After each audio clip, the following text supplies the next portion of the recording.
What is going on, guys? Welcome back to another post game here on Mets Central, and the Mets tie the series up. They tie it up. It was easy until it wasn't, but they tie the series up, even though, again, had to make it sweat out because, of course, you would think that this team going up 6-0 after 2 innings, we would just coast their way to through the rest of this game and get the win, but the Dodgers, unfortunately, ended up tacking on a bit and made it a little bit closer than it needed to be. But regardless, the Mets get the job done, and that's what's most important, because what was the mission going into this? I will continue to say it, and now that's done, I could say it for the final time. They had to split in LA the first 2 games. They got that mission done, and it, again, was not pretty after the way Game 1 unraveled, and then, of course, with the way this game went, where it almost ended up being a disaster. But regardless, again, they get the job done and tie it up. Before we jump into everything, please be sure to leave a like on the post game if you do enjoy. Subscribe if you guys are new, especially if you're Mets fans, and turn on your notifications so you know when I upload or go live on the channel. And I'm sorry that I keep moving my hat. There's a piece of string or something here that's distracting me. I can't help it. But regardless, yeah, how about the start, though, off the rip with this game? How about the start? And you know what? As much as we were all pissed off that Sean Manaea didn't get Game 1 and they decided to go with Senga and things were ugly, maybe we could look back on it as the right decision, because, man, this could have been a gut-wrenching loss if it was the other way around and Senga went today, blew it up the way he did, and the Mets didn't score in Game 1 still with Sean Manaea out there, and we would have been pissed off, and this would have been a 2-0 series lead for the Dodgers. But thankfully, they get it done today. Thankfully, they get it done, and thankfully, we're just couch managers. We're not the actual manager, because not that it was part of the game plan to not score in Game 1 and then score all the runs in Game 2, but I'm just saying that it ended up working out, and it's funny how it worked out that way after how mad we were, but that's neither here nor there.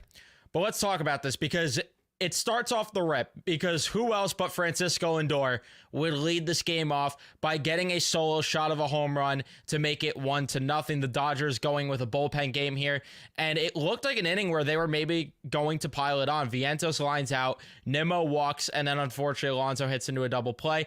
Bottom of the first, Manaea dealing. I mean, he gets 2 strikeouts to Teoscar at bat, pitches around him a lot. I don't know if that was intentional to get to Freddie Freeman or not, but either way, walks Teoscar, and then Freddie Freeman flies out. We go the second inning, where this is where the Mets absolutely poured it on here. So Nat comes in to the game for the Dodgers. Starling Marte gets a single. Jesse Winker with a walk. Iglesias pops out, which it is infuriating how he keeps coming up in big spots and doesn't come through a good amount of the time, but Tyrone Taylor hits a double to make it 2-0, and I am loving to see Tyrone Taylor swing the bat well, because there is just no world where he's going to be out of the lineup, so he is going to have to start producing, and he's going to have to start hitting. He had himself a very good day as a whole, but it was very crucial to get that double there. Alvarez pops out, which really aggravated me, because he needs to be a lot better, because he's came up in a lot of situations where there's runners on base, and we'll talk more about that later on, but yeah, there's been way too many spots where he's came up with guys on base and hasn't came through. And then the idiot, Dave Roberts, is, I don't know if he has not been paying attention to the postseason or what, but this was a moronic move. Francisco Lindor gets intentionally walked, and then Mark Vientos hangs his nuts by hitting an opposite field grand slam to make it 6-0, and all of a sudden, we could feel comfortable because they take a lead. I don't know if he hasn't been paying attention, but Mark Vientos right now is becoming a legit star right now and becoming a postseason hero for the Mets right now. Mark Vientos has been unbelievable, and he continues again by hitting that grand slam there to blow this game open. Nimmo strikes out, unfortunately, to end the inning. We go to the bottom of the second, where Smith strikes out, Edman with a single, Muncy lines out, Kike Hernandez walks, and then Pages strikes out. It would have been scary if Ohtani got up there, but thankfully did not get to that point. Top of the third inning, the Mets another opportunity to potentially score there as Alonso gets a single. Marte pops out. Winker strikes out, which I think that was the at-bat where, no, it wasn't that at-bat, where there was the terrible No, it was that bad. Yeah, it was a curveball way off the plate that they called a strike for some reason. And again, who knows what would have happened because Iglesias got a single, and who the hell knows what happens there, right? And then Taylor walks. Could have been another run or two. And then Alvarez flies out to end the inning. Top of the third, or bottom of the third, rather. A fairly easy inning for Minaya. Gets 2 strikeouts, a 1-2-3 inning. Bonda comes in for the Dodgers. Lindor grounds out. Vientos with a single. Nimmo lines out. Alonso strikes out. Bottom of the fourth was very quick as he gets all contact outs this time. Minaya, that is. But it's a 1-2-3 inning. We go to the 5th inning where the Mets could have had an opportunity here to do damage as Marte pops out. Winker walks. Iglesias lines out. Taylor gets hit by a pitch. But Alvarez again flies out. And it's getting to a point where you have to question if maybe you give Luis Torrens at least a start here, because I love Francisco Alvarez and I prefer to roll with him if there's a big spot and hope that he will come through over Torrens. But right now he is swinging the bat so poorly and he's costing this team with runners in scoring position way too much. And it is a problem. There's actually a tweet related to this that I'm going to try to find right now with how bad it has truly been for Alvarez with, runners on base. Here it is. Yeah, he has left 7 runners on base in 3 at-bats. I mean, that's just in that game alone, and it's been happening too much this postseason, and it's becoming a problem. And again, I love Alvarez, but it needs to be questioned if he should even be catching every single day now. Bottom of the 5th, Max Muncy gets a home run to make it 6-1. I didn't really care because Minaya gets out of it. I'm like, all right, a solo shot. It's fine. If you're going to let up a run, let it be that. Top of the 6th inning, Lindor gets on from an error, but Vientos hits into a double play. Nimmo lines out. And then the 6th inning is where we have to sweat our tits off as Betts and Hernandez walk back-to-back. Freeman hits into a fielder's choice. And this was a terrible error by Jose Iglesias. And I can't even be mad at Minaya or Maton who comes in because this was just infuriating. So Will Smith pops out and then Edman gets a single and Pete Alonso just can't make the play there. And all of a sudden it's 6-3. Muncy walks. At that point, I'm really terrified. And then it was a double play there to end the inning from Kike Hernandez. But man, I can't blame. I don't think Minaya should have been out of the game there, if I'm being honest with you guys. Like, I thought he was fine, and realistically, that was an error. I would have rolled with Minaya for another batter or two, personally, if I was Mendoza, but again, it didn't matter. It was the right decision.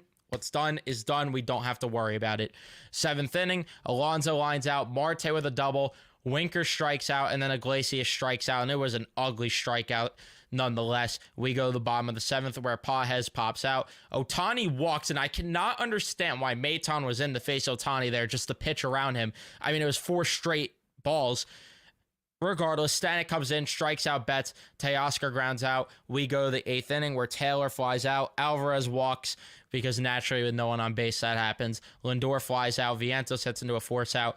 We go to the bottom of the 8th inning where Stanek was still in the game, gets the first 2 outs easy, and then because it's the Mets, we never make it easy. Edman with a single. Muncy walks. Diaz comes in, and after stolen bags, he gets Kike Hernandez to fly out. We go to the 9th inning where this was huge to get insurance. After Nimmo strikes out, Alonso walks, steals a bag, by the way, which was really nice to see from Pete Alonso. And then Marte hits a single, 7-3. Winker with a single. Iglesias, though, hits into a fly out. Taylor into a force out, which it sucks that they couldn't get another run. And it sucks that Iglesias' fly ball couldn't go further into the outfield because that would have been another run. And then Diaz again has to make a sweat as he allows a single to Pajes, and then Ohtani walks. What have I been saying, though? Stop going slider heavy. He keeps getting beat on the slider, and then he starts throwing the fastball, and he gets 3 strikeouts, and that was huge. The velo was a little bit more down after we saw that him go over 100 in the last one, which he was able to throw 100 every now and then, but still, he gets the job done. I'm not complaining. The Mets get the job done, get a huge win as the bats wake up today. And that was more of my concern than Sean Manaea going into it. And thankfully, I didn't have to be that worried because they answered my concerns very quickly. And this team gets the job done. But yeah, everybody contributed today. You look through the lineup, Lindor, with the leadoff home run, setting the tone, getting some walks, and just producing runs. You have Mark Vientos, 2 for 5. It was huge for him to have a big day, and he gets the 4 RBIs from the Grand Slam.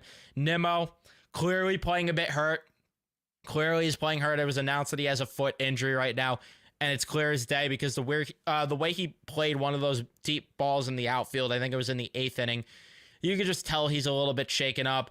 But regardless, Alonso going 1 for 4 with a walk. Marte with a very good day, by the way. Starring Marte was great, going 3 for 5 with an RBI, and it never doubted him in the 5-hole. Never doubted him, and I'm happy with that. Winker going 1 for 3 with a couple walks. You have Taylor going 1 for 3, and then Alvarez was really the black hole in the lineup. But yeah, they get the job done. The only question that I have during this is there were a couple times I thought McNeil maybe could have gotten the game for Iglesias.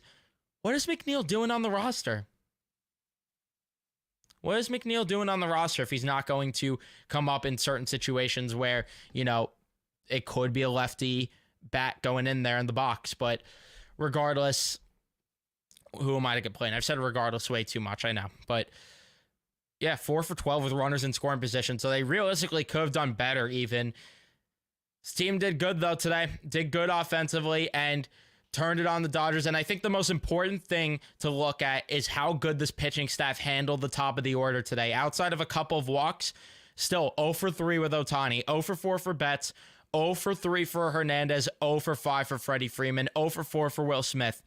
You're going to win a game more times than not if you hold those guys even to 1 or 2 hits. And the fact that they held them to 0 hits throughout this game is absolutely huge.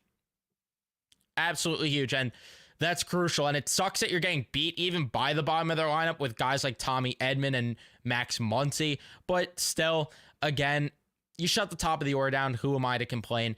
And yeah, I mean, a lot of my concerns got answered today. The bats, Starling Marte, Tyrone Taylor in particular. And now you come back to Citi Field with this thing tied up with an opportunity here to do something special. You could either fuck around and win 3 in a row, and we're in a really good spot because we're going to the World Series at that point. Or you could take 2 out of 3, which is what I realistically am expecting. I said going into this series, split in LA, take 2 out of 3 in your own ballpark, win game 6 in LA, and move on to the World Series. But of course, that's easier said than done, but you got to win in your own ballpark at least 2 out of 3 times, in my opinion, if you want to go to the World Series. Otherwise, it's going to be very tough because you're going to have to win 2 on the road at that point, and I don't know. That's just way too difficult of a task. But again, anytime we've doubted this team, they have shut us the hell up. So who am I to speak? But yeah, very great game from the Mets overall. And unfortunately, I have to cut this thing off short because I'm in the middle of watching the Rangers play. So I'm going to have to cut this off. And that's why this post game is late right now. So I do apologize that I'm cutting it off here. But thank you guys so much for tuning in and watching. Don't forget to leave a like if you haven't already. Don't forget to subscribe. Turn on your notifications so you know I upload or go live next. Maybe I'll go live tomorrow. But I'll see you guys in the next one.